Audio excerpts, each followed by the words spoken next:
মা ছাড়া ঘুম হয় না, এই মায়ের নিয়ে চিন্তা হয়।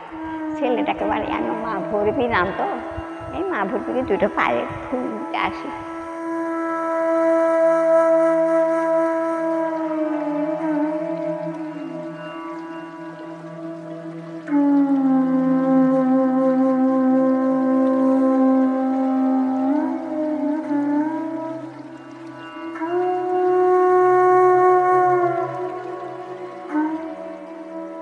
মা ছাড়া ঘুম হয় না। এই মা দশ মহাবিদ্যার পঞ্চম দেবী হলেন দেবী ভৈরবী। উত্তর দিনাজপুর জেলার রায়গঞ্জ শহর থেকে প্রায় 22 থেকে 23 কিলোমিটার দূরে ভারত বাংলাদেশ সীমান্তের পাশে বিন্দল গ্রাম। আর সেই গ্রামেই রয়েছে সুপ্রাচীন ভৈরবী মন্দির। মন্দিরটি 4 শতক জমির উপরে অবস্থিত। মন্দিরের নিজস্ব সম্পত্তি রয়েছে প্রায় 2 একর জমি। এই মন্দির স্থাপিত হয় পাল বংশ এবং সেন বংশের আমলে। বাংলাদেশের হরিহরপুরের বাসিন্দা ঘনশ্যাম কুণ্ডু জমিদারি পাওয়ার পরে এই মন্দিরের সম্পূর্ণ দায়িত্বভার গ্রহণ করেন, যিনি জমিদারি পাওয়ার পর রায়চৌধুরী উপাধি পেয়েছিলেন। ভৈরবী মন্দিরের যে গায়ের মধ্যে যে ভাস্কর্যগুলো রয়েছে, ভাস্কর্য যেভাবে রাখা রয়েছে পুরনো সেভাবেই আছে, এবং পাশাপাশি যে ইটগুলো রয়েছে সেই ইটগুলো দেখেই কিন্তু চিহ্নিত করেছে যে এটা পাল বংশ এবং সেন বংশের আমলেই তৈরি। এই মন্দির থেকেই এই পাল বংশ এবং সেন বংশ যাওয়ার পরে এই ঘনশ্যাম রায়চৌধুরী কিন্তু এই মন্দিরের সেবায়েত হিসাবে কিন্তু দায়িত্ব পান। দীর্ঘ কয়েকশো বছর এই মন্দিরের সেবায়িত হিসেবে রায়চৌধুরী পরিবারের অধীনে থেকে গিয়েছে এই মন্দির। ঘনশ্যাম রায়চৌধুরীর বর্তমান শরিকরা এই মন্দিরে পুজো করলেও বর্তমানে দেখভাল করেন বিন্দল গ্রামের বাসিন্দারাই। কিন্তু এখনো পর্যন্ত রায়চৌধুরী পরিবার দুর্গাপুজোর সময় নবমীর দিন মায়ের পুজোর আয়োজন তাঁরাই করেন। ভৈরবী মূর্তিকে মহিষাসুর মর্দিনী মূর্তি ভেবেই পুজো করেন তারা।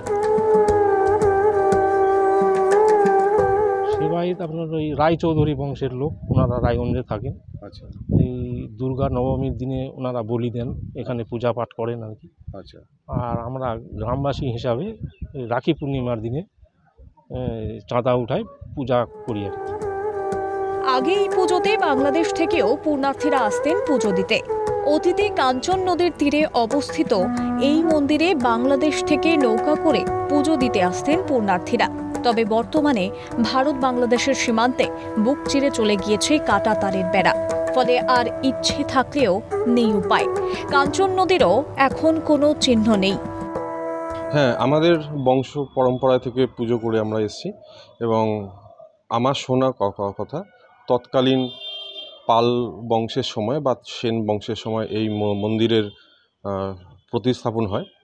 তার পরবর্তীতে আমাদের যখন আমরা জমিদারি প্রথা পাই, সেই সময় বাংলাদেশে আমরা ছিলাম, তখন থেকেই আমরা এই বিন্দলে ভৈরবী মায়ের পুজো করে আসছি বংশ পরম্পরায়। সেই সময় কাঞ্চন নদী ছিল, যেটা এখন আর নেই। সেই কাঞ্চন নদী তে নৌকা পারাপার করে আমাদের পূর্বপুরুষরা আসতো, এবং আসার পরে সেই ভৈরবী মায়ের মন্দিরের পুজো দিত, তারপর আবার বাংলাদেশে ফিরে যেত। সেই সময় আমাদের জমিদারি প্রথাটা ছিলই হচ্ছে বাংলাদেশে। তারপরে যখন দেশ ভাগ হয়, তারপরে আমরা ভারতে চলে আসি, এবং তারপর থেকে বংশ পরম্পরা এই ভৈরবী মায়ের মন্দিরে আমরা পুজো করছি। মন্দিরটি পাল বংশ এবং সেন বংশের আমলের তৈরি। এই মন্দিরে আগে মানুষের পুজো দেওয়ার পর ফুল, বেলপাতা ও পুজোর যত আনুষঙ্গিক থাকে মন্দিরের ভেতরেই একটি গর্তের মধ্যে ফেলা হতো। সেই সামগ্রিকগুলো পাওয়া যেত মন্দিরের থেকে কিছুটা দূরে একটি পুকুরের মধ্যে, যে পুকুর থেকে উদ্ধার হয়েছিল মন্দিরের পূজিতা ভগ্ন ভৈরবীর মূর্তি। মূর্তি নিয়ে রয়েছে বহু বিতর্ক। তবে বর্তমানে মুখ্যমন্ত্রী তথা রাজ্য সরকারের উদ্যোগে মন্দির সংস্কারের উদ্যোগ নেওয়া হয়েছে। ইতিহাসবিদের আর্জি, সেখানে যেন একটি পর্যটন কেন্দ্র গড়ে তোলেন মুখ্যমন্ত্রী। মন্দিরের মধ্যে যে মূর্তিটি আছে সেটি দশম শতকের তৈরি, এবং এটি মার্তণ্ড ভৈরবের মূর্তি। এই ধরনের মূর্তি খুব বিরল, তার কারুকার্যও কিন্তু খুবই অপরূপ, ভাস্কর্য হচ্ছে খুবই অপরূপ। মন্দির ওই এলাকার মানুষ জনজীবনে বিশেষ করে বেশ সেই সময় বেশ গুরুত্বপূর্ণ প্রভাব বিস্তার করেছিল। স্থানীয় প্রশাসন, রাজ্য সরকার আরও বেশি করে পর্যটক যাতে আসে তার যদি সেখানে ব্যবস্থা করেন তাহলে কিন্তু বহু মানুষ আসবে।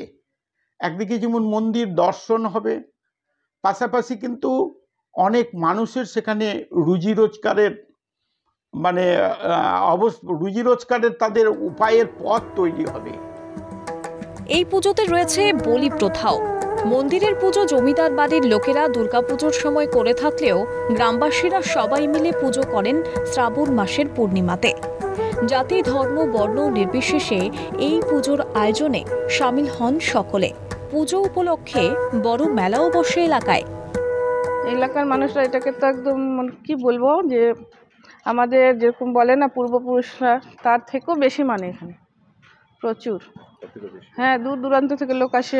যেই দিন রাখি পূর্ণিমা হয় সেই দিন পুজো হয়, তারপর দিন মেলা হয়। তো বিশাল বড় এখানে মেলা হয়, কিন্তু দূর দূরান্ত থেকে অনেক মানুষ এখানে আসে। সব ধর্মের মানুষ, সব ধর্মে।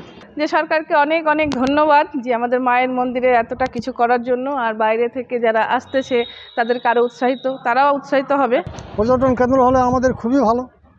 এখানে জমজমাট হবে, এখানে যারা ব্যবসা বাণিজ্য করে তাদেরও সুবিধা হবে এবং জায়গাটা সুরক্ষিত থাকবে। এবার যদি আমরা আগের তুলনায়, আগে যেরকম আমরা জানতাম না, অত দেখিও নাই, এখন আমাদের বছরে যে একবার পূজা হয় সেই পূজার মধ্যে এখন 60-70টা হয়, বলি হয়, কথা বলি। যদি রাজ্য সরকার এই কাজটা করে ভীষণ ভালো হবে।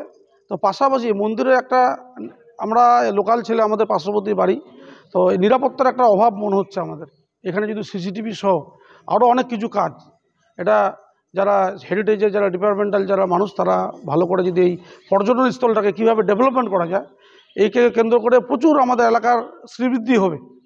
এই আমরা চাচ্ছি এটাকে ভালো করে কাজ হোক। ইন্দোলটা একটা ঐতিহ্যবাহী জায়গা, এখানকার অনেক কিছু নিদর্শন আছে শতাব্দী প্রাচীন।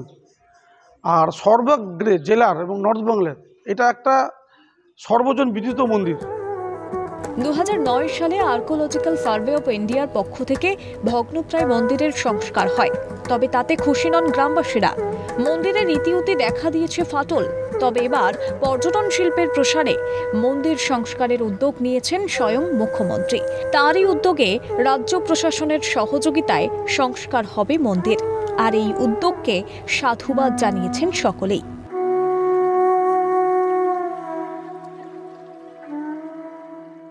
ভৈরবী নামেই এটা এর পরিচিতি, কিন্তু মূর্তি কিন্তু ভৈরবী না, এটা পুরুষ মূর্তি।